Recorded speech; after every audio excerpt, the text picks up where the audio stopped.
Bienvenue sur Fleur d'Avocat.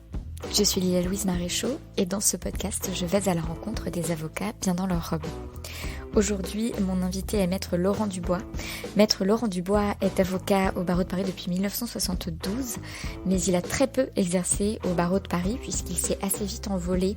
Alors je vous laisse la surprise de où est-ce qu'il s'est envolé ou plutôt vers où est-ce qu'il a cheminé. Mais en tout cas, il a atterri au Japon et c'est au Japon qu'il a principalement développé sa carrière. Et jusqu'à aujourd'hui être associé du cabinet TMI et associé, du cabinet d'avocats TMI associé, où il exerce, il accompagne notamment les entreprises étrangères et les entreprises françaises dans leur installation au Japon. Ainsi que sur d'autres sujets, d'autres types de dossiers, il fait aussi de l'arbitrage, enfin c'est une activité assez protéiforme. Ça a été une interview très intéressante, très enrichissante. Je pense qu'on a bien évoqué notamment des sujets générationnels, de comment est-ce qu'on envisageait l'avenir quand on faisait ses études supérieures et qu'on commençait sa carrière dans les années 1960 et au début des années 1970. Et puis on a aussi beaucoup parlé de différences culturelles entre le Japon et la France et de comment est-ce qu'on existe. Enfin moi c'est un échange qui m'a énormément plu. Alors il y a eu un petit souci avec le son et ma voix s'est mal enregistrée et donc je vous ai épargné une voix grésillante et j'ai réenregistré mes questions et mes interventions. Donc ça fait un petit peu étrange. J'ai essayé de faire ça de la manière la plus naturelle possible. C'était tout un exercice que de me réécouter et d'essayer de réimiter ma voix et mes intonations. Mais voilà, en tout cas, ça vous restitue quand même notre échange. Et le plus important reste quand même les propos de Laurent Dubois et son parcours. Donc c'est pour ça que je n'ai pas eu trop de doute à quand même diffuser cette interview. Je voudrais remercier d'abord Maître Flore Polony pour sa recommandation. Je voudrais aussi recommander Camille Géniaud pour son avis sur Apple Podcast. Et je vous invite tous à laisser un avis si vous ne l'avez pas déjà fait parce que vraiment c'est hyper utile pour le podcast et c'est important en termes d'algorithme pour faire connaître ce projet. Et je remercie, comme d'habitude maintenant depuis plusieurs semaines, Aude Coche qui est donc ma stagiaire et qui s'est occupée en grande partie de la post-production et notamment cette semaine du gros travail de réintégration de mes interventions dans le cadre de l'échange avec Laurent. Donc gros travail de montage et je dis bravo à Aude et vous pouvez la remercier tous intérieurement. Voilà, je vous souhaite une très bonne écoute et je vous dis à la semaine prochaine. Bonjour Laurent Dubois. Bonjour. Merci d'être mon invité sur Fleur d'Avocat. C'est un plaisir. Alors Laurent, racontez-moi comment et pourquoi vous êtes devenu avocat. Je m'attendais à votre question, bien sûr, mais c'est une question à laquelle j'ai toujours un peu de mal à répondre, parce que, en fait, quand j'y réfléchis, c'est à la fois un mélange à la fois un mélange de hasard, de prédestination et de choix. Donc cet ensemble fait que si on veut expliquer un par un, ça devient un peu compliqué. Et si je veux essayer de simplifier, je pense qu'il y a plusieurs catégories de gens. Il y a des gens qui ont une vocation, et en particulier c'est d'être avocat, c'est d'être médecin, pour lesquels les choses sont très claires. Pour moi, c'était pas ça. C'était pas du tout de cet ordre-là. C'était encore une fois un mélange de prédestination, de choix et à l'origine, j'avais plutôt l'intention disons que pour simplifier, j'étais formaté pour devenir avocat. D'ailleurs, c'est pour ça que j'ai choisi de faire le droit. Pourquoi étiez-vous formaté pour faire avocat ? De par plusieurs facteurs, mais qui étaient des facteurs plutôt familiaux, qui faisaient que ma famille était une famille de magistrats. Et puis, je sais pas pourquoi, depuis que j'étais assez enfant, comme j'aimais beaucoup parler, on me disait avec un peu de condescendance, tu seras soit diplomate, soit avocat.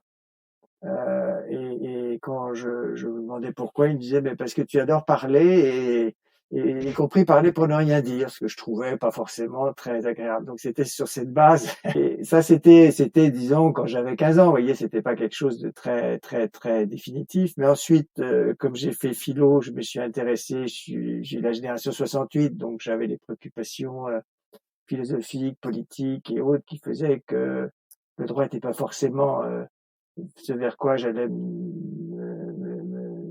naturellement aller. Et en fait, j'ai essayé de faire de la sociologie. J'ai voulu faire de la sociologie, mais quand j'ai vu les conditions d'inscription à Nanterre, c'était d'une complexité, d'une lourdeur, et j'ai pensé que c'était pas pour moi. Ensuite, j'avais une attirance pour la juridiction des enfants, parce que je pense toujours d'ailleurs que le destin des enfants est essentiel. Donc là aussi, je me suis dit, bah, je vais faire de la magistrature. Mais quand j'ai vu ce que c'était compliqué de faire la magistrature et que pour être juge d'enfant, il fallait attendre d'avoir 40 ans, on n'était même pas sûr parce que c'est pas soi-même qui décidait. Je me suis dit, ça, c'est pas non plus pour moi. En fait, j'avais un fil directeur, si vous voulez, qui était, quand j'ai réfléchi ça, c'était que celui, c'est la liberté. C'était pour moi, l'essentiel, c'était d'être libre. À la fois libre de mes choix, mais surtout libre par rapport à l'autorité. J'ai une espèce d'aversion à l'autorité très très grande. Que ce soit un bien ou un mal, enfin c'est un fait. Et donc je me suis rendu compte que finalement le métier d'avocat, c'était le mieux pour ça, parce qu'on est libre très vite, contrairement à tout autre métier. Dès lors qu'on a la robe, à l'âge de 22 ans, je crois que c'était l'âge où je l'ai eu, on est déjà avocat, on va dans les tribunaux, on plaide, et du fait qu'on ait la robe, on est l'égal des autres.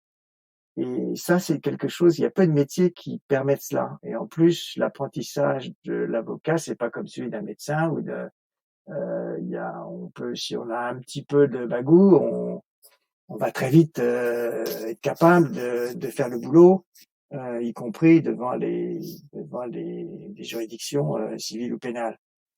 Et donc vous avez 18-19 ans, votre famille vous a un peu conditionné à faire du droit, à être diplomate ou avocat. Vous avez cette hésitation avec d'autres matières puisque vous avez des attirances philosophiques et intellectuelles vers la sociologie, mais vous vous rebutez un peu parce que des histoires d'inscription, de dossiers d'inscription, de complexité administrative. Et donc là, vous vous inscrivez en droit finalement. Et je m'inscris en droit, bah, c'était à Nanterre, donc c'était non, non, je me trompe d'ailleurs, compte tenu de mon lieu d'habitation, c'était à Assas. Et donc j'ai été m'inscrire à Assas, oui. Ouais, ouais. Et c'était plus simple de s'inscrire en droit à Assas qu'en sociologie à Nanterre? Non, mais je crois que j'avais pas le choix. Non. Peut-être, oui.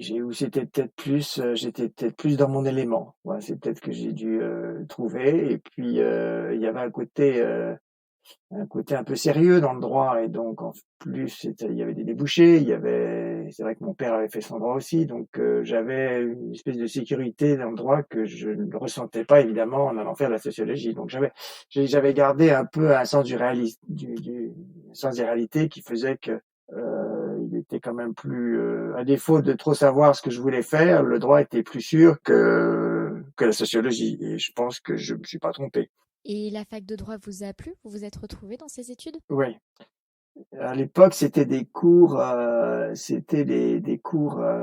comment on appelle ça, en amphi. Il y avait quelques travaux qu'on appelle les travaux pratiques. Oui, je crois que c'est comme ça qu'on appelle, oui.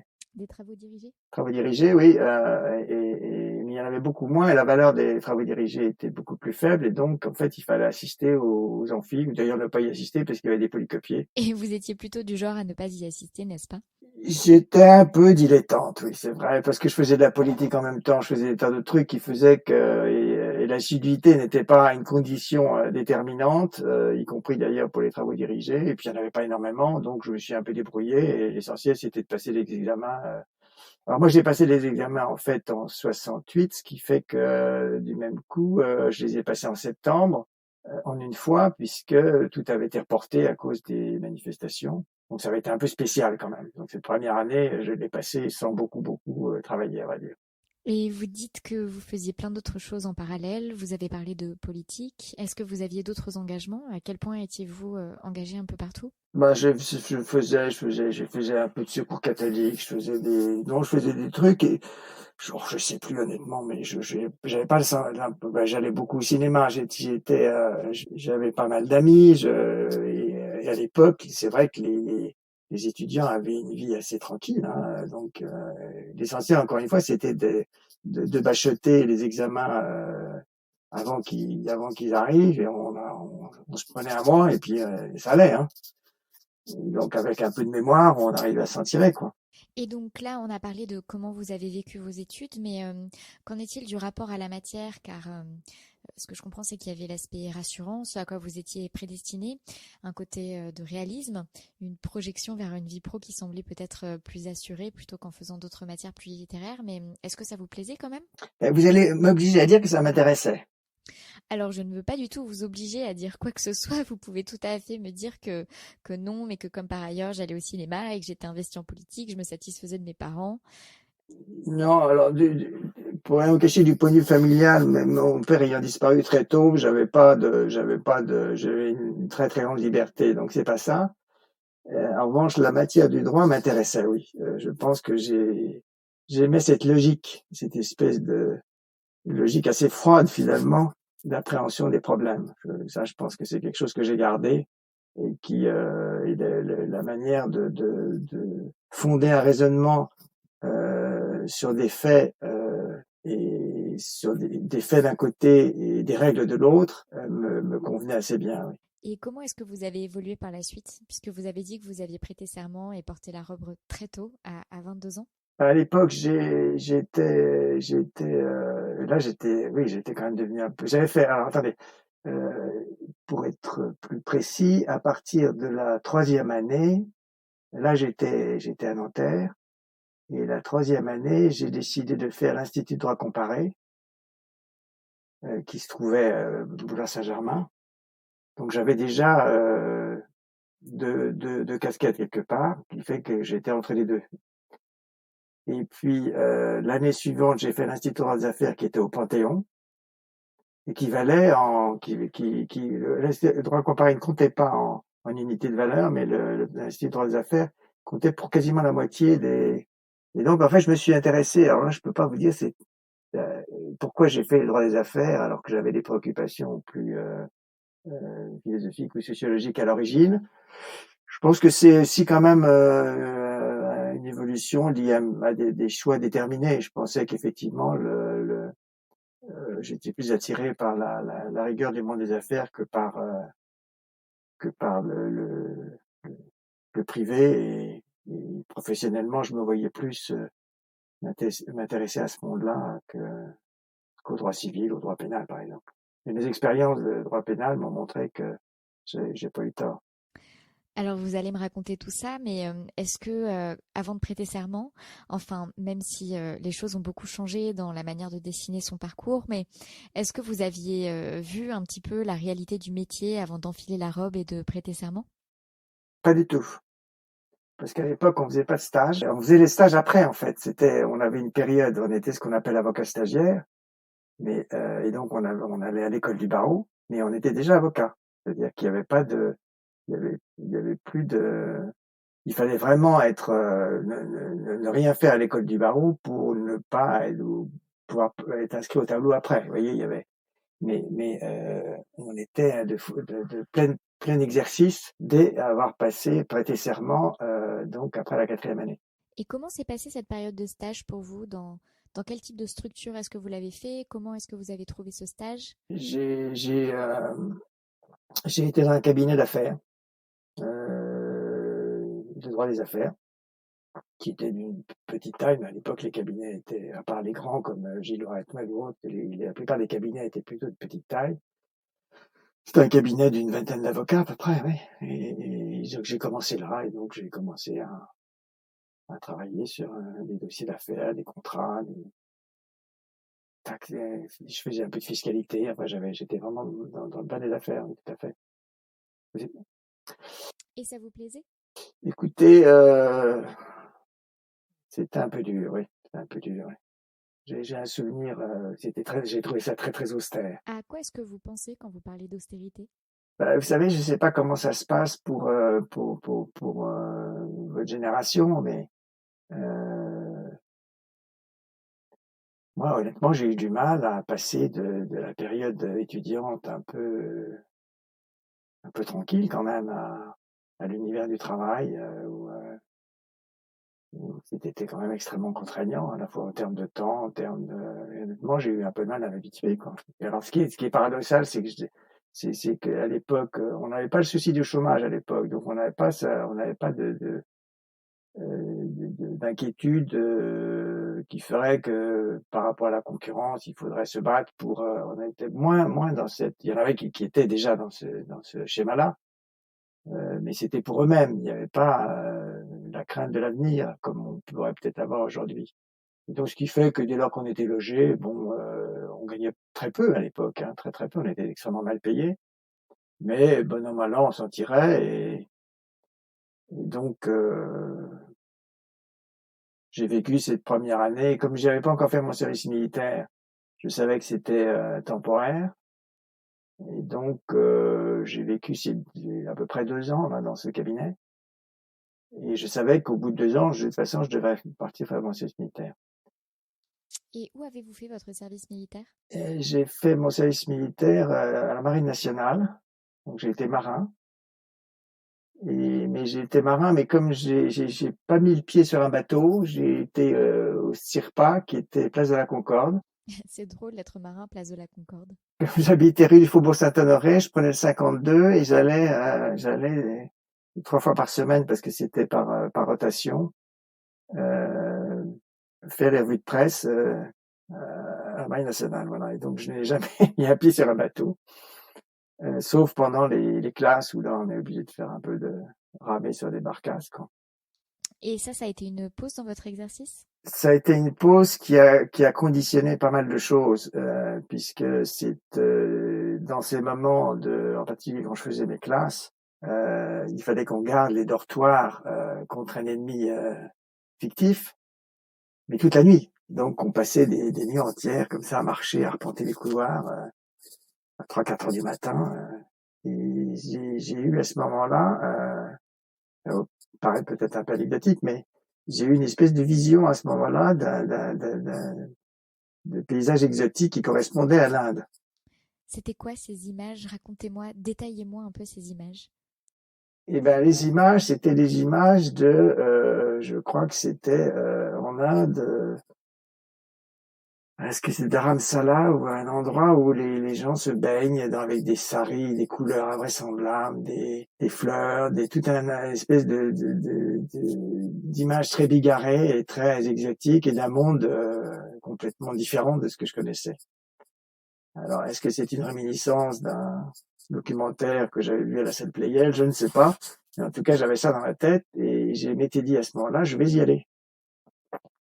Et c'est à partir de cette image-là que j'ai déterminé fait le choix de partir après mon service militaire. Et où êtes-vous parti après votre service militaire exactement?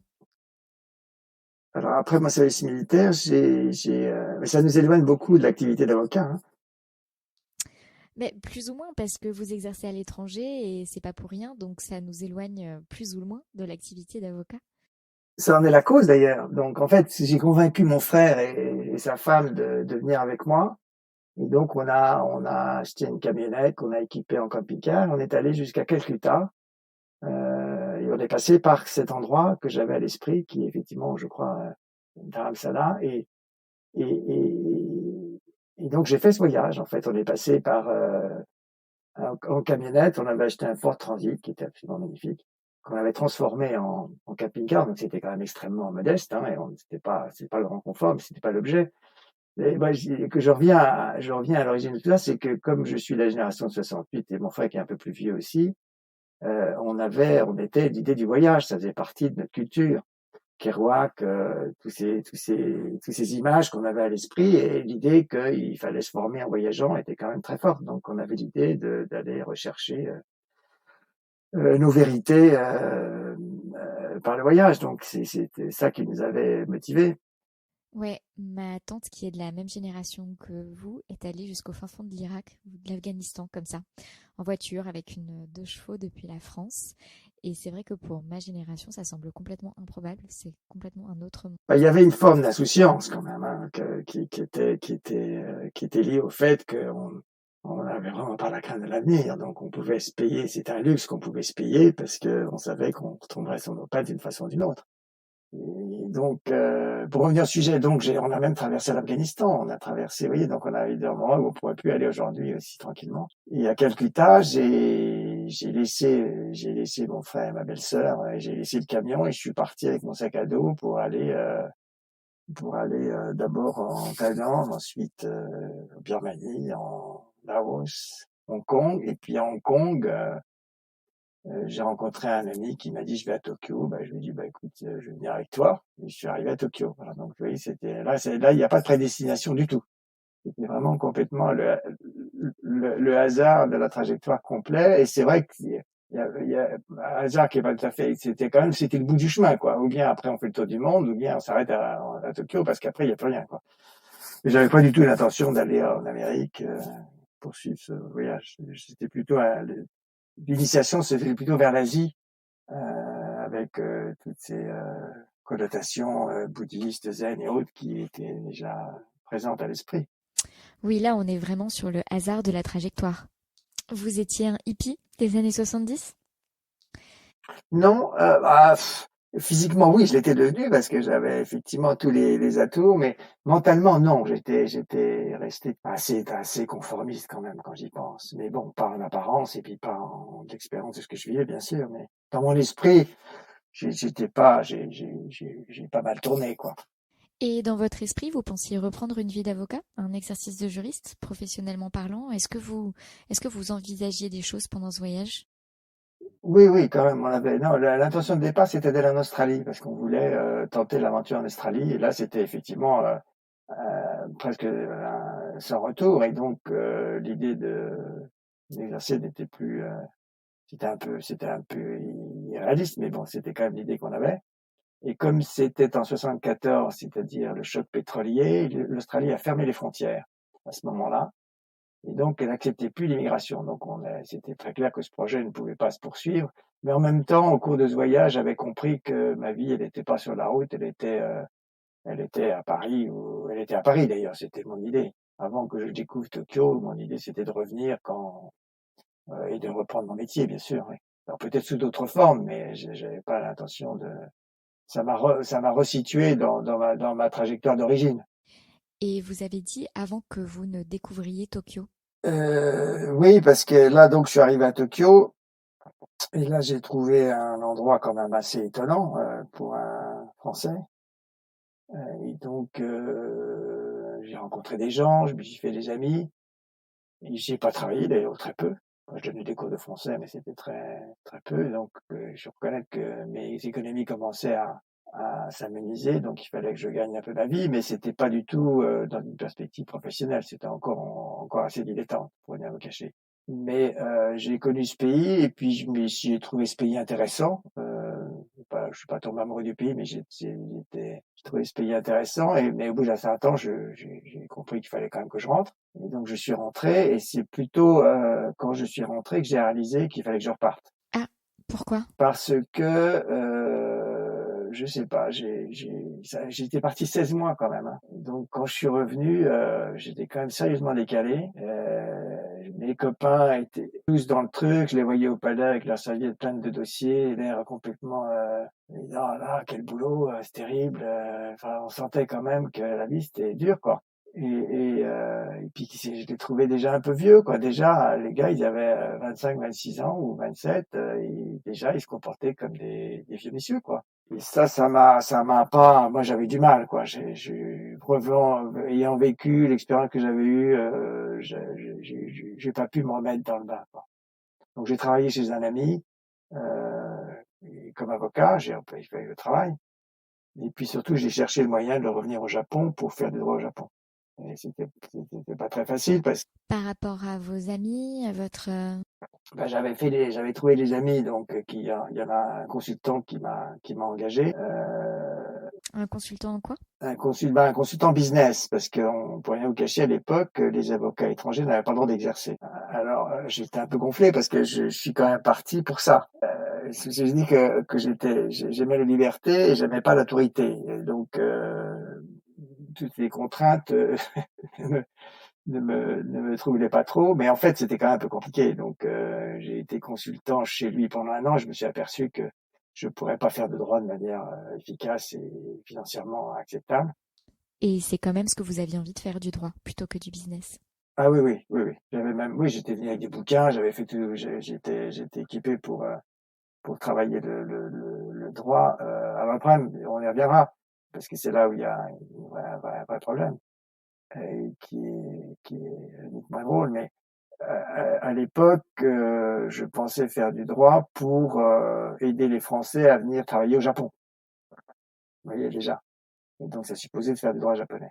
Ce qui était avéré impossible dans le cadre de ces consultants. Mais c'est vrai que le droit à l'époque au Japon était beaucoup moins élaboré, d'abord qu'il ne l'était en France et qu'il ne l'est devenu après. Donc, les choses étaient relativement simples au niveau de ce que pouvaient demander des Français venant au Japon. Et donc, je me suis beaucoup intéressé, je travaillais pas mal aussi sur la propriété intellectuelle parce que le Japon à l'époque avait posé des tas de problèmes. Toujours pour simplifier, au bout d'1 an chez ce consultant, je me suis dit je rentre parce que c'est pas possible. Je rentre en France et à ce moment-là, le poste d'expansion économique, qui était donc l'émanation de l'ambassade pour tous les aspects commerciaux économiques, m'a offert un poste d'attaché juridique. Et donc, attaché juridique, donc avec immunité diplomatique, avec une rémunération tout à fait acceptable, un statut, j'avais tout ce qu'il faut pour pouvoir exercer au Japon dans ce qui me plaisait, c'est-à-dire toujours d'assister les Français dans leurs problématiques au Japon, ce qui a été toujours le moteur de mon intérêt à être dans ce pays. C'était pour l'ambassade de France, mais qui à l'époque ça s'appelait les postes d'expansion économique, qui étaient indépendantes de l'ambassade, mais on avait le passeport diplomatique, si vous voulez. Donc c'était un statut qui était assez confortable, assez confortable. J'ai fait ça pendant 5 ans. Et là, mon activité, elle consistait, encore une fois, vous voyez, les Français qui avaient des problèmes de contrat, des problèmes d'installation, beaucoup de problèmes de propriété intellectuelle, parce qu'à l'époque, le Japon on l'appelait le Japon le paradis de la contrefaçon. On n'imagine pas ça aujourd'hui, mais il y avait la contrefaçon partout. Des produits de mode qui commençaient à se développer dans le pays, donc ça a été une grosse partie de mon activité et de mon savoir-faire pendant les premières années. Et donc, au bout de 5 ans, je me suis dit, n'étant pas diplomate de carrière, n'ayant pas fait l'ENA, et donc avec des débouchés quasiment nuls dans ce type de métier, sauf à passer des concours, mais là, c'était pas du tout dans mon état d'esprit. J'ai toujours pensé que la nécessité de gagner son propre argent était le moteur le plus efficace pour se bouger. Donc, j'ai pensé que c'était vers ça qu'il fallait que je retourne. Et à ce moment-là, avec un de mes amis, on a créé une boîte de conseil. Et lui est expert comptable, moi juriste, dont l'idée était de toujours la même chose, hein, d'assister les entreprises françaises qui s'installaient au Japon, et même ceux qui y étaient déjà présents. Mais là encore, le barreau japonais étant de plus en plus restrictif, ça devenait de plus en plus difficile. Et il y a peu un avocat qui a exercé comme conseil juridique au Chili et maintenant en Colombie. Donc c'est Benoît Renard. Et typiquement, il m'a expliqué qu'en fait, la réglementation d'un point de vue déontologique et réglementaire au Chili et maintenant en Colombie fait que la protection du périmètre d'activité d'avocat se restreint dans ces pays-là aux activités judiciaires. Ce qui fait que pour toutes les activités de conseil, et notamment le conseil des entreprises et des particuliers, il n'a pas besoin d'être avocat. Ce qui explique qu'il n'avait pas de contraintes par rapport au barreau pour développer son activité. Donc j'allais vous demander ce qu'il en est au Japon et surtout ce qu'il en était au Japon à l'époque. Ah ben, c'est exactement le contraire du Chili, c'est-à-dire comme dans beaucoup de pays, et c'est important par rapport à ceux qui veulent aller à l'étranger, dans les grands pays, ou bien on est avocat enregistré au barreau local, comme aux États-Unis, ou comme en Angleterre, ou comme en Allemagne, quand on peut. Sauf qu'en Europe, maintenant, il y a des règles qui font qu'on peut s'expatrier plus facilement, mais dans les pays comme le Japon, Alors aux États-Unis, c'est facile parce que passer le bar de New York, c'est assez facile. D'abord, il n'y a pas de barrière de langue. Et puis le critère aux États-Unis, c'est pas de passer l'examen, c'est de réussir par ses propres talents. Au Japon, l'examen est un espèce de passeport pour l'avenir qui est hyper important, et d'abord parce que c'était extrêmement sélectif. Donc les avocats japonais ont protégé leur marché de manière extrêmement forte, et c'est qui fait que sous la pression des Américains en particulier, le barreau japonais en 88 a autorisé les avocats étrangers à ouvrir des bureaux à Tokyo, mais ces bureaux également uniquement pour faire du droit du pays d'origine, donc pour moi, droit français. Donc ça résolvait pas mon problème. Mais ça permettait de s'installer. Et c'est à ce moment-là que Gilles Loreto, elle m'a approché. Il souhaitait, et c'était à l'époque où Gilles se développait beaucoup en Asie, il avait des bureaux en Chine, il avait des bureaux, je crois, au Vietnam, Singapour, donc ils cherchaient à se développer également sur le Japon. Ils avaient su que le barreau s'ouvrait, et comme j'étais quasiment le seul, ils m'ont demandé d'ouvrir leur bureau. Et comment vous ont-ils connu? Ils m'ont connu parce que j'avais dû être en liaison avec un garçon qui était chez eux. Et donc, quand ils ont su que le barreau s'ouvrait, ils sont automatiquement tombés sur moi. Et de toute façon, des avocats français qui étaient au Japon, on était trois. Donc, il y en a un qui était chez Clifford Chance, l'autre il était chez Baker McKenzie, et moi j'étais indépendant. Donc, j'étais le mieux placé pour répondre à leurs besoins. Et donc, j'ai ouvert leur bureau. Et je suis resté 10 ans, l'avocat, l'associé résident de Gide à Tokyo. Et donc c'est comme ça que vous êtes devenu associé chez Gide. En France, ça vous aurait demandé un autre parcours? Non, non, non, non, non, attendez, j'étais associé résident, c'est-à-dire, non, j'étais pas associé associé de France. C'est ce qu'on appelle associé résident. C'est-à-dire que j'avais un statut j'avais le titre d'associé, pour pouvoir, pour deux choses, c'est pas vis-à-vis des clients, c'était important que j'ai ce titre-là. Ça me donnait accès à la vie associative, c'est-à-dire que je participais aux réunions d'associés, donc j'étais dans le sein des saints quelque part, mais je n'étais pas associé sur un plan, comment dire, financier. Non, non. Ah, financier. Et du coup, en quoi est-ce que votre travail a changé à partir de ce moment-là? Parce que vous aviez une activité plutôt auprès de particuliers. Non, j'avais déjà une activité à partir de 85, mon objectif, ça avait déjà été les entreprises. Donc, mes clients étaient d'abord déjà des sociétés, beaucoup dans la propriété intellectuelle, et j'avais quand même un portefeuille de clients d'ailleurs, qui m'ont plus ou moins racheté. Donc, c'était déjà assez consistant, mais pas grand groupe. C'était plutôt, petite et grosse PME. Et avec Gide, eux, ils sont arrivés avec l'artillerie lourde, c'est-à-dire les grands groupes. Et donc, ça a permis d'étoffer l'activité de manière considérable, mais aggraver la situation que j'évoquais tout à l'heure, qui était de ne pas être de plein exercice pour ces grands groupes-là, devenait extrêmement problématique. Surtout que ça devait attirer peut-être un petit peu plus l'attention des avocats locaux. Oui, il y avait ce risque-là. Et puis surtout, oui, il y avait surtout le fait de ne pas pouvoir. Il y a un moment où faire une opinion juridique, ça devient compliqué quand on n'a pas le droit, quoi. Et les grands groupes avaient des exigences en termes de validité qui faisaient qu'on ne pouvait pas. Donc ça m'a conduit à m'associer avec un cabinet japonais. Et j'ai créé donc avec un cabinet japonais une espèce de joint venture qui était une forme autorisée par le barreau. Et on a été les premiers à la faire, et qui m'a permis de m'installer chez eux, dans leurs locaux, et de pouvoir faire valider tous mes travaux de droit japonais par les avocats de ce cabinet. Et alors j'ai une question, c'est un peu un pas de côté, mais vous avez appris le japonais sur le tas? J'ai appris le japonais, oui, sur le tas, on peut dire ça, oui. Oui, c'est-à-dire j'ai appris le japonais entre 80. J'ai fait un an de Hangzhou le soir, c'est-à-dire honnêtement très très peu efficace. Et j'ai fait ensuite, j'ai appris, j'allais dans des cours, pendant que j'étais à l'ambassade en particulier, j'avais peut-être un peu plus de temps. Et donc là, j'ai appris le japonais, mais sur place. Donc comparé à ceux qui sont les vrais japonisants, c'est-à-dire que ceux qui ont fait Langzhou, les 4 ans de Langzhou, qui ont fait des formations au Japon, dans les universités japonaises comme certains, et qui ont donc un très bon japonais écrit et parlé, moi j'ai pas ça. Et malheureusement, je ne l'aurai jamais. Parce que c'est pas quelque chose qu'on peut, à moins d'être un fou de travail, vous avez compris que c'était pas vraiment mon truc. Et passer des nuits entières, je peux pas faire ça, quoi. Donc, mais j'en connais peu qui l'ont fait, mais c'est toujours au détriment de quelque chose parce que c'est du temps. Et donc, ce temps-là, on le passe pas à autre chose. Donc, du même coup, j'ai toujours l'anecdote d'un patron d'un grand groupe français au Japon qui, au bout de 2 ans, maîtrisait, avait appris tous les kanji. Et il en était très fier. Et quand le grand patron du groupe est venu, il l'a viré en lui disant, mon ami, vous avez appris le japonais, mais c'est pas ce qu'on vous a demandé.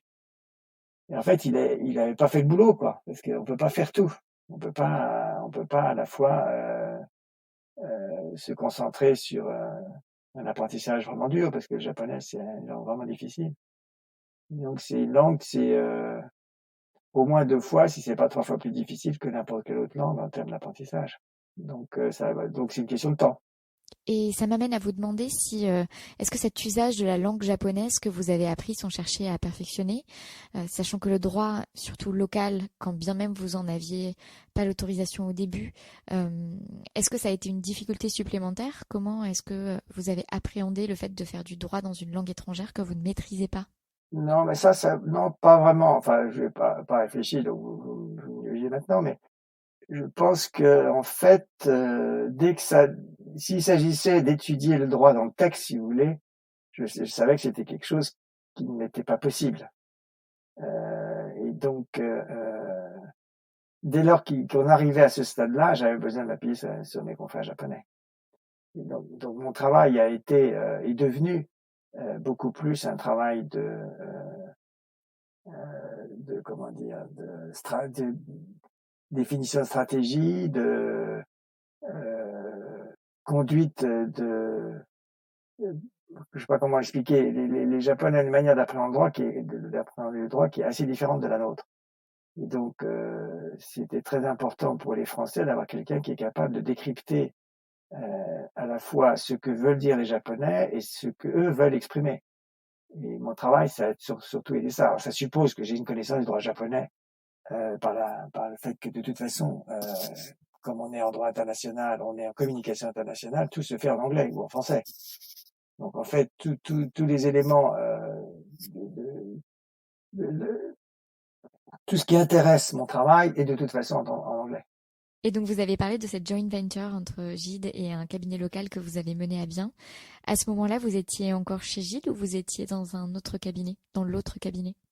Non, j'étais chez Gide pendant 10 ans. On a fait une joint venture entre Gide et ce cabinet qui a duré, je crois, 7 ans. Et ensuite, j'ai dû faire le choix soit de rester dans ce cabinet, parce que surtout ce cabinet est dirigé par un certain monsieur Tanaka que je connaissais déjà depuis 1979. Vous voyez, donc c'était une vieille connaissance. Et lui-même avait créé un cabinet qui est devenu le 5e cabinet japonais, donc il était en pleine croissance. Et il avait aussi besoin de ces apports étrangers. Oui, et donc là, on est sur le hasard des rencontres qui se développent vers un cabinet florissant. Absolument. Et le fameux Tanaka, je l'ai rencontré chez le consultant chez qui j'ai travaillé au début. Donc tout ça, c'est quand même un peu lié. Et donc, est-ce qu'en rejoignant de plus grosses structures, ça vous a allégé en termes de gestion? Alors ça, alors à l'époque de Gide, oui, j'étais allégé parce qu'en fait, ils avaient quand même une volonté de financer qui était très, je les remercie parce que ça a été quand même des partenaires extrêmement à la fois loyaux, efficaces et ça a été très bien. Ensuite, je me suis retrouvé un peu tout seul, hein, et donc je sais plus quelle était votre question là. Si en évoluant et en rejoignant de plus grosses structures, vous vous étiez délesté de cette partie de gestion qui n'était pas votre tasse de thé. Oui, alors oui, c'est pour ça que je réponds là-dessus. À l'époque de Gide, oui, j'avais cette sécurité-là, tout en ayant la responsabilité de la gestion quand même, puisque vis-à-vis du cabinet en France, il fallait que je rendais compte, hein, donc c'était pas forcément très simple. Ensuite, quand j'étais tout seul, c'était ma responsabilité à 100%. Quand j'ai créé CVML aussi, et là, le CVML, c'était un cabinet qui me soutenait, mais en réalité, c'était quand même sur mes fonds propres, donc c'était pas évident. Alors là où j'ai commencé pour rejoindre la question, à avoir une vie un peu plus tranquille, c'est quand je suis devenu associé du cabinet japonais dans lequel je suis aujourd'hui. Et ce même cabinet est celui avec qui j'étais en joint venture depuis Gilles, vous voyez, donc c'est le même qui m'a récupéré après l'expérience indépendante que j'ai eue dans le cadre du cabinet CVML. Et donc là, ça fait depuis 2013, et je dois dire que je suis effectivement plus confortable. Oui. Vous avez trouvé votre équilibre. Oui, je continue quand même à avoir la responsabilité de la gestion parce qu'il faut quand même il faut quand même, il faut facturer, il faut faire tout ça, ça reste ma responsabilité, mais c'est quand même, sinon il y a un backup très important. Donc, j'ai trouvé effectivement ce qu'on peut appeler une forme d'équilibre. Oui. On peut dire ça. Oui. Et par rapport à la culture japonaise, alors moi, ce que je comprends, enfin, c'est plein de préjugés et d'a priori parce que je connais pas le Japon, mais j'ai l'impression que c'est une culture de travail très particulière avec un temps dédié au travail très important. Vous qui vous présentez plutôt comme quelqu'un qui aime bien ne pas faire que travailler, comment a été cette intégration dans cette culture pour vous? C'est compliqué. Je pourrais essayer de simplifier, hein. Les Français sont très bons pour passer du général au particulier, et les Japonais sont très bons pour rester dans le particulier et ont du mal à aller au général. Donc ça veut dire ils n'ont pas appris comme nous l'esprit de synthèse, parce que nous ça fait partie de notre éducation. Et l'idée d'aller vers le point essentiel et d'oublier le reste autour est quand même une qualité qu'ont les Français. Oui, je reconnais pas mal de qualités aux Français quand même. Et que les Japonais ont pas tellement. Donc ils se noient dans le détail, dans des conditions qui sont assez éprouvantes, quoi. Alors effectivement, ça revient à votre question, c'est qu'eux, ils ont le temps. Ils ont un rapport au temps qui est pas le même. Le temps, il y a pas le temps, la notion de temps n'existe pas. Donc il y a un travail à faire, on le fait. Tandis que nous, Français, et vous l'avez compris, mais on a du temps, mais on doit garder du temps pour autre chose. Donc notre temps est précieux. Donc, là, ça crée un décalage de comportement. Alors moi, je l'ai vécu pas trop mal, parce que quand même, bien que je vous ai donné l'impression d'être un peu dilettante, je suis quand même assez travailleur. Euh, et, euh, et oui, je fais ce qu'il faut quand il faut. Donc, vis-à-vis des Japonais, je ne pense pas avoir donné le sentiment que je faisais autre chose. Et puis alors, il y a cet aspect-là qui me dédouane un peu, mais aussi je pense que le fait que je sois un étranger fait qu'ils n'ont pas la même exigence à mon égard qu'ils en auraient vis-à-vis des collaborateurs japonais ou des associés japonais. On vous pardonne de ne pas être aussi pointilleux et dans le détail.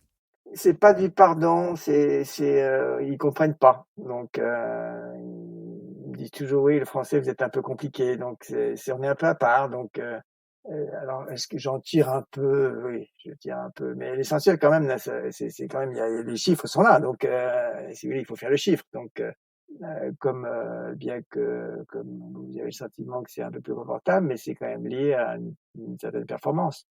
Et la performance, elle se traduit par les chiffres. Donc, si les chiffres baissent, ben, la sanction, elle est là. Donc, c'est pas.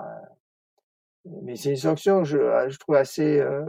Les Japonais, pour ça, sont assez clairs, quoi. Il n'y a pas il y a pas de discussion. Vous ramenez tant et on vous donne tant, et c'est toujours, il y a des constantes. Et je trouve que c'est quand même assez sain comme manière de voir les choses.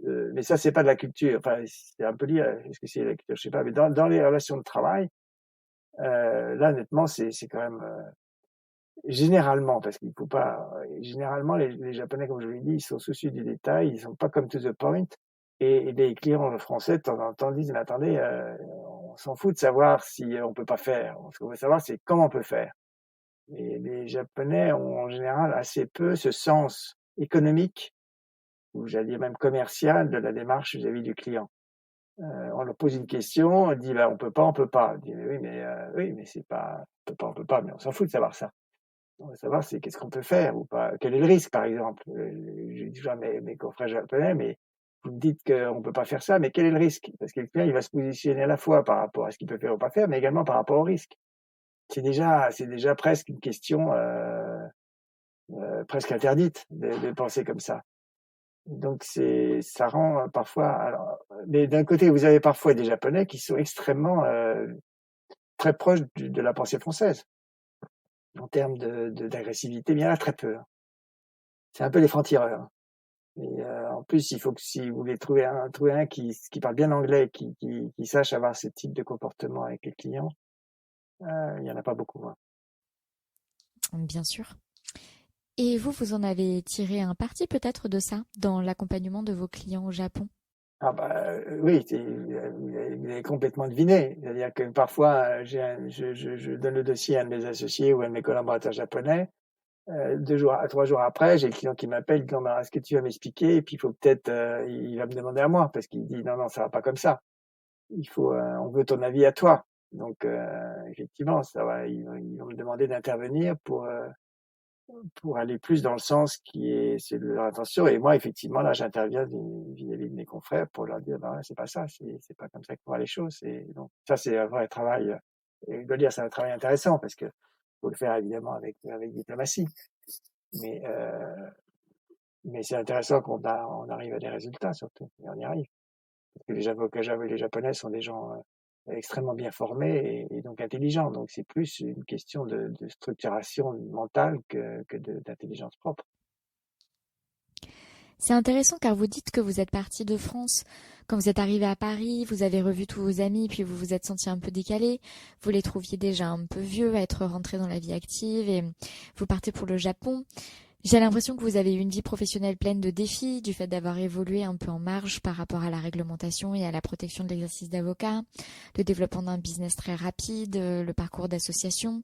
Est-ce que pour vous c'était plus aventurier de le faire à l'étranger plutôt qu'en France? Est-ce que vous aviez une attraction particulière pour la culture japonaise qui fait que vous aviez envie de vous implanter plus dans ce pays? Parce que vous y êtes allé faire des choses sérieuses finalement. Vous étiez pas en vacances, donc Écoutez, je pense que s'il faut que je sois très, très franc avec vous, le problème c'est que je ne sais pas savoir avec vous si j'ai bien compris.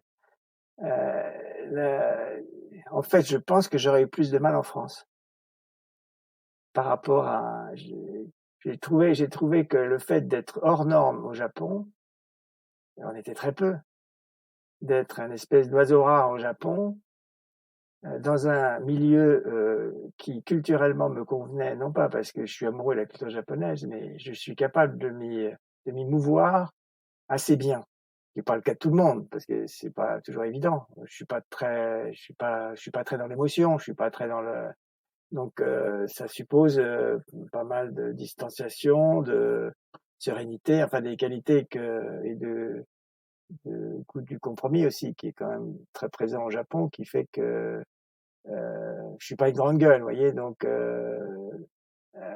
ça fait que c'est quand même plus facile. Mais j'ai des amis qui sont, pour simplifier un peu des grandes gueules, ils ont du mal au Japon parce que ça passe pas, quoi. C'est pas comme ça que ça fonctionne.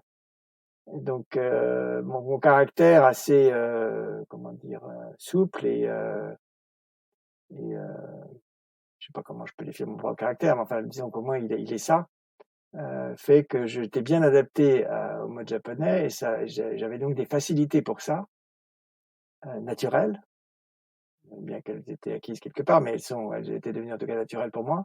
Alors que j'ai en France, pas face à cette espèce de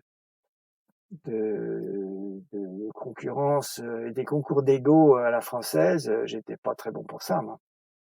Alors je pense que là, enfin là je touche peut-être, à un sujet qui est important, c'est que le Japon est un pays sans ego. Enfin tout est relatif, hein, où la nécessité de prouver son existence, par son comportement ou par ce qu'on dit n'existe pas. Et donc en fait, il y a une espèce de neutralité dans les relations avec les gens qui me convient parfaitement bien. Et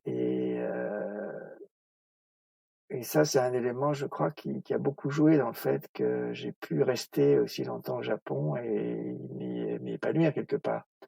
C'est vrai que quand je reviens en France, alors maintenant j'ai acquis un peu de bouteille et puis j'ai ce vernis japonais qui me donne un peu plus de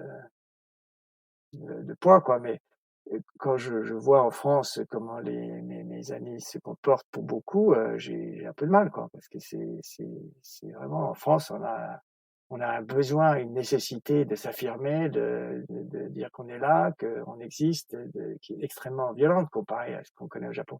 Comment est-ce qu'on existe au Japon? Eh ben, les gens n'ont pas de préoccupation c'est ça qui me fascinait d'ailleurs, parce que les Japonais sont pas brillants. En France, il faut être brillant. On va dire, ah bah, ce type, il est brillant. Ça va être un truc qui va être qualificatif. Au Japon, on va jamais vous dire que ce type est brillant. Jamais. C'est pas un des éléments. Les gens font leur. Alors, on va dire que certains, il y en a, c'est le cas d'ailleurs, ce fameux Tanaka, qui ont du charisme. Mais ça ne va pas dire qu'il va pas s'afficher comme tel. C'est un charisme qui va apparaître naturellement, mais donc comment dire, à partir de ce moment-là, quand on discute avec les gens, on n'a pas en face de soi une personne, on a quelqu'un qui va développer un raisonnement, mais qui va pas s'impliquer personnellement de manière parfois gênante. Et donc avec une émotion moins grande, et ce qui fait que les discussions sont quelquefois plus faciles de ce point de vue-là, en tout cas. Et quand je vois arriver des Français et qui parfois me disent on va taper sur la table, je leur dis bah oui, allez-y, tapez sur la table, ça sert à rien. Je dis oui, mais mon cher maître, vous êtes mou. Je dis, oui, mais si vous faites ça, ça va être pire que tout, quoi. Donc c'est une espèce de conception de la relation qui est vraiment très très différente, quoi. Et je dois dire que je trouve que la conception japonaise de ce point de vue-là est plus civilisée. Ce que je comprends, c'est que vous vous êtes bien développé au Japon car la manière d'exister là-bas vous correspond plus. Le fait qu'il y ait moins de ces jeux d'ego pour exister, du besoin de sortir du lot, vous vous y retrouviez plus, tout en étant un peu exceptionnel du simple fait d'être français là-bas. Enfin, vous avez brillé, mais d'une manière. Vous voyez ce que je veux dire? J'ai du mal à le mettre en mots, mais vous avez réussi à être exceptionnel dans quelque chose de très discret. En fait, quelque chose qui vous correspondait plus finalement. Je vois très bien ce que vous voulez dire. Je vois très bien où vous voulez en venir. Je pense que c'est tout à fait vrai. Donc, vous voyez, ça prouve que j'ai parlé franchement parce que vous m'avez deviné. Donc, Non, mais je trouve ça très intéressant tout ce que vous dites. Enfin, je trouve ça passionnant toute cette réflexion, ce parallèle entre les différents facteurs de réussite dans un pays et dans l'autre, et le prix qu'on paye. non, c'est vrai, mais ça va. Bon, alors, c'est vrai. Peut-être ça va un peu plus loin. Ça va un peu plus loin que ça quand même, parce que je pense qu'il y a une certaine vérité dans cela. Et mais que je n'ai du mal ce qui m'a fasciné, ce qui me fascine encore dans ce pays, c'est que justement, comme vous avez, quand vous voyez les Japonais, vous dites, mais comment ils ont fait pour réussir? Et dans leur manière d'être, vous dites, c'est pas possible.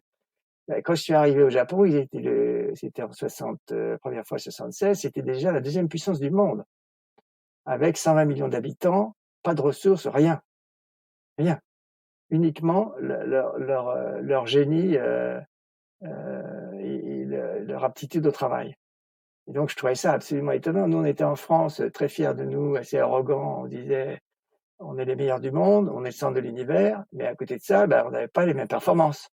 Et dire, je peux vous dire aujourd'hui que quand on fait la comparaison, mon jugement d'il y a 40 ans ou 30 ans est le même.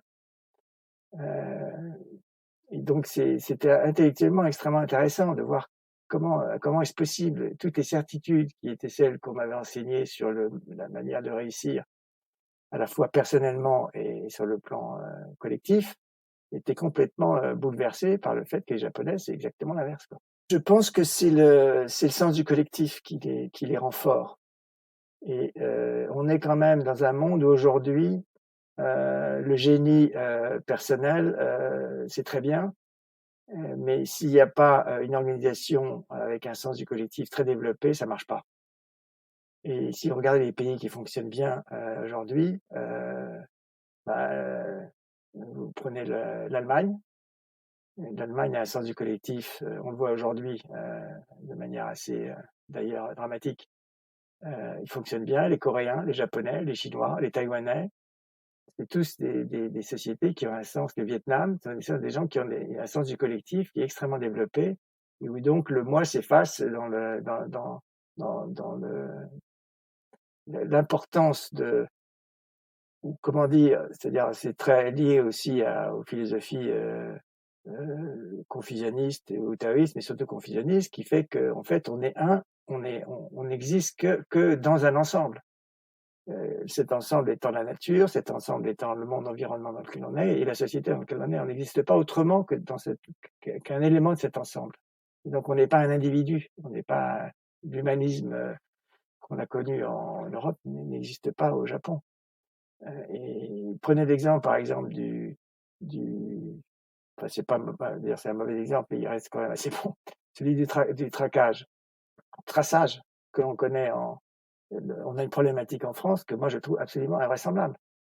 Penser que la liberté individuelle puisse être un obstacle à la possibilité de mettre en place un système qui fonctionne me choque. Alors les Japonais, ils peuvent pas le faire non plus. Et d'ailleurs, ils invoquent la même raison, mais c'est pas une raison humaniste. C'est une raison qui est historique. C'est-à-dire que ils ont, pendant la guerre, ils ont eu une politique d'espionnage des individus extrêmement forte. Et c'était donc sans les moyens de l'intelligence artificielle, ils avaient des systèmes de traçage qui étaient extrêmement complets. Et ce souvenir a été tel qu'ils ont mis dans la Constitution l'interdiction de toute atteinte à la vie privée de cet ordre. Donc c'est plus par rapport à ça qu'ils se trouvent aujourd'hui dans l'impossibilité de mettre en place un système de traçage comme ça a été fait en Corée, et au Vietnam et à Taïwan avec beaucoup d'efficacité. Donc tout ça pour dire que, et revenir au sujet initial, c'est que, et je pense que c'est une leçon pour nous. Ce sont le fait d'être un dans un ensemble, y compris dans la nature, est un élément essentiel de la réussite. Alors on dit toujours que vous mettez un Français tout seul, il vaut 3 Japonais, mais 2 Français ensemble, ils valent plus qu'un Japonais, et alors 10 Français ensemble, c'est plus rien du tout, quoi. Et les Français n'ont absolument pas la même capacité qu'ont les Japonais à travailler ensemble. Et aujourd'hui, dans la plupart des industries nouvelles, c'est quand même le collectif qui prédomine. Alors nous, ce qui nous sauve, mais c'est pas le sujet, mais ce qui nous sauve, c'est qu'on a le contrepoids de ça, c'est qu'ils ont moins de génie créatif que nous. Alors le prix à payer du génie créatif, c'est celui qu'on paye nous, qu'eux ne payent pas. Alors ils l'ont acheté. J'avais lu un article très intéressant, mais il y a assez longtemps, d'un scientifique japonais qui disait en fait, pour avoir le niveau de créativité qui existe en Occident, ça suppose un certain type de société dont nous ne voulons pas, parce que c'est une société qui implique un certain nombre de désordres. Et donc on va les acheter, voilà, plutôt que de les créer les conditions pour les créer nous-mêmes, on va les acheter. Et c'est ce qu'ils ont fait. Ils ont acheté les techniques à tour de bras en Occident. Quand ils les ont pas achetés, d'ailleurs, ils les ont piqués, tout simplement. Mais en fait, ils ont quand même beaucoup acheté. Et le paradoxe, si vous voulez, c'est qu'aujourd'hui, ça s'est retourné. Aujourd'hui, le Japon est exportateur de technologie, il n'est plus importateur. Donc ça veut dire qu'ils sont retournés dans le créatif, mais ils sont plus dans le créatif productif que dans le créatif innovation pure et dure. Pendant que je vous parle, je me suis écarté. Et puis il y avait un autre sujet qui m'a toujours fasciné, c'est que le Japon à l'époque était, quand je suis arrivé, c'était un pays assez sous-développé en termes d'infrastructures, c'était vraiment très très moche, quoi, pour être clair. Et depuis, ils ont embelli leur ville progressivement. Il y a encore beaucoup à faire, mais ça a été une ville en construction. un pays en construction, avec beaucoup de défauts, honnêtement, parce que là, j'enjolive les choses, mais le Japon n'a pas que les qualités, hein, et y compris sur ce plan-là. Mais c'était quand même un pays qui se construit, qui est en devenir, et si on voit les centres-villes, en particulier les centres de Tokyo, depuis 20 ans, ils ont créé des environnements urbains qui sont exceptionnels, en termes qualitatifs exceptionnels. Notre défense à Paris, c'est vraiment d'une grande pauvreté par rapport à ce qu'ils ont fait dans le centre de Tokyo et à la périphérie de Tokyo. Et ça m'a toujours plu, cette espèce plutôt que le Japon traditionnel et les tatamis et tout ça, moi, c'était pas mon truc, c'était plutôt de voir cette espèce de capacité qu'ils ont à développer un environnement et à anticiper l'avenir comme ça, de manière aussi efficace. Ça, c'est quand même prodigieux, quoi. Alors, à l'inverse, Paris, c'est une ville de pierre, c'est très joli, mais on est enfermé dans les pierres, quoi. Il y a une espèce d'oppression de la pierre qui est terrible, quoi, par rapport à. Enfin, c'est vrai, quand on est sur les quais de Seine, c'est pas vrai, mais il y a quand même un poids du passé qui est une espèce une lourdeur qu'on va pas trouver ici. Je veux pas. Oui, mais c'est vrai que j'adore Paris, je trouve ça magnifique. Mais c'est quand même c'est un musée, quoi, donc c'est très bien le musée, j'aime bien le musée, mais faudrait que je préfère les projections vers l'avenir, c'est vrai, c'est vrai. Oui, vous êtes un homme d'avenir, de construction, de liberté. Et en parlant de projection d'avenir, comment est-ce que vous vous projetez dans les années qui viennent? Qu'est-ce que vous vous souhaitez à vous-même? Eh ben, pour l'instant, je ne prends pas de décision. D'abord, je pense que je suis encore beaucoup trop jeune pour prendre une décision, mais ou plutôt c'est ça qui me fait rester jeune. Mais en fait, j'hésite un peu parce que professionnellement, ce qu'on a évoqué tout à l'heure, c'est que le fait de pas être de plein exercice commence à me fatiguer un peu. Et donc, si j'avais l'opportunité de revenir à Paris, pas forcément de manière permanente, mais d'être plus présent à Paris pour, là, cette fois-ci, aider les Japonais à s'implanter dans mon droit français, et d'avoir la capacité d'être de plein exercice, me serait agréable. Voilà. Et donc, c'est en plus, en dépit de ce que je vous ai dit du Japon et de mon amour pour ce pays, j'aime bien la France et j'aime bien sa fantaisie et j'aime bien l'art de vivre à la française et j'en ai besoin aussi. Donc, je m'en suis un peu privé par. J'en viens souvent en France, si vous voulez, mais dans ma vie quotidienne, les dîners entre amis à la française, c'est quelque chose qui est quand même assez exceptionnel, quoi. Et donc, on peut le retrouver ici, mais c'est pas la même chose. J'ai beaucoup d'amis, etc., mais c'est pas la même chose. Et les vacances à la française, qu'est-ce que vous voulez, c'est incomparable, quoi. Et donc, les qualités de l'art du à la française font que de temps en temps, mon côté un peu dilettante me repousse à aller plutôt vers la France. Donc, je suis partagé entre comment organiser mon temps pour être un peu plus en France. Et c'est plutôt ça mon idée. Et donc, ça veut dire soit y organiser professionnellement le moyen d'y être plus, c'est-à-dire de créer pour mon cabinet japonais une présence plus forte à Paris. Ce qui était d'ailleurs le chemin que je prenais. Le problème, c'est que ce virus-là compromet pas mal les projets, puisqu'en fait, on ne sait plus du tout ce qui va se passer dans les mois qui viennent. Et donc, ça repousse au moins d'1 an tous les projets que je pouvais avoir à cet égard. Donc, c'est un peu embêtant. Et je réponds à votre question de manière c'est comme ça. Je pense que c'est comme ça, mais je vois pas je vois pas manière de finir ma vie au Japon. Quand on me demande comme ça, on me pose la question: «Est-ce que tu finiras ta vie au Japon?» D'abord, je trouve que poser une question comme ça, c'est épouvantable. Enfin, vous l'avez pas posée, hein, donc je vous en remercie, mais je J'étais en train de me questionner sur la manière dont j'allais formuler ma question et en plus, c'est pas ce qu'il y avait derrière mon esprit. je sais bien, mais la question m'est posée dans le temps. Non, j'ai pas dit. D'abord, je me pose pas la question en ces termes, mais j'ai pas, je veux pas répondre à la question, mais en tout cas, ce qui est sûr, c'est que si je peux être plus souvent en France pour plus profiter de la vie à la française, je crois avoir mérité finalement avec le temps, voilà. Et c'est vrai que je suis plus à l'aise maintenant en France que je ne l'étais il y a 40 ans, ça c'est clair.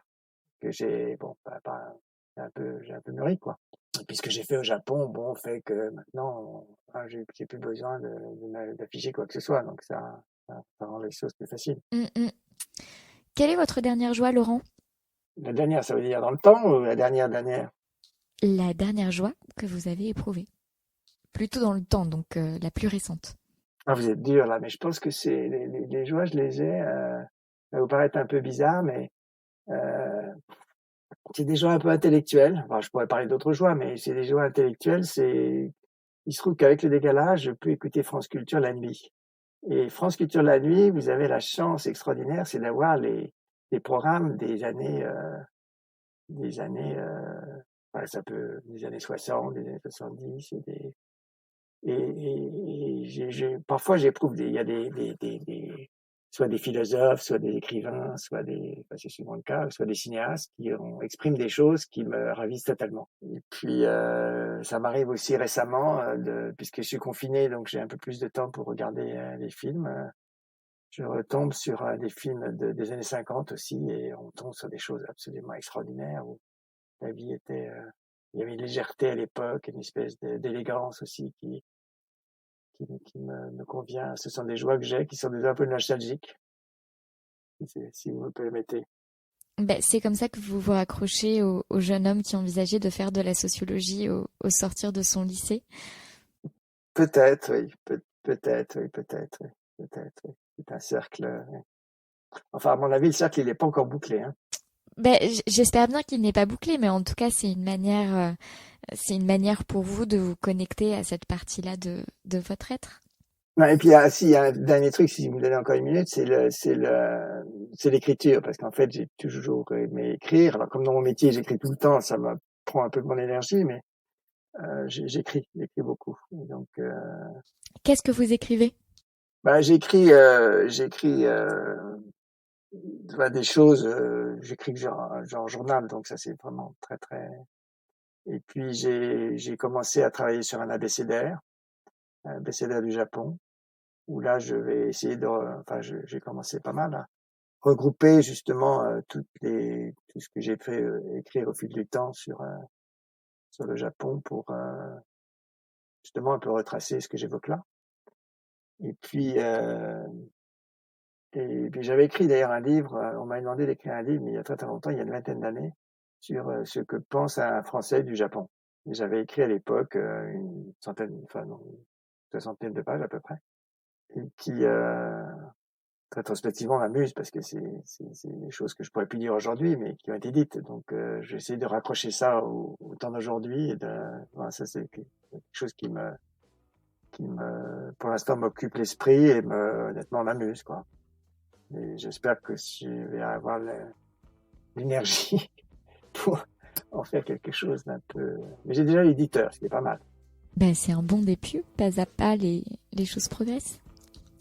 Et alors c'est une question un peu étrange puisque au Japon vous n'avez pas de robe, mais ma question de fin habituelle est qu'est-ce que vous portez sous votre robe? Du coup j'ai du mal moi-même à préciser ma question, mais en tout cas vous êtes quand même avocat, donc que portez-vous sous votre robe? Oui, il n'y a pas de robe, on a simplement une espèce de petit écusson ou une espèce de écusson qu'on accroche à la boutonnière, qui permet de rentrer au palais comme ça. Enfin, ça n'a pas le droit pour rentrer au palais. Mais c'est simplement un écusson, donc il n'y a pas du tout ce formalisme. Les juges ont des robes, mais pas les avocats. Donc les avocats sont dans leur tenue habituelle, quoi. Et votre robe française? Et dans la robe française, je l'ai filée à un copain et elle a disparu. Elle a disparu? Oui. Mais donc quand il m'est arrivé de revenir à Paris pour plaider, et donc j'ai dû en louer une fois. Et, 2 fois, j'ai dit. Non, là, une fois, j'ai un de mes amis qui m'en a prêté une, et puis l'autre fois, je l'ai loué. Mais sinon, j'ai plus de robe, mais c'est pas très grave. Si jamais je reviens à Paris, je ferai ce qu'il faut. Oui. Non, mais c'est amusant. Merci beaucoup, Laurent. T'en prie.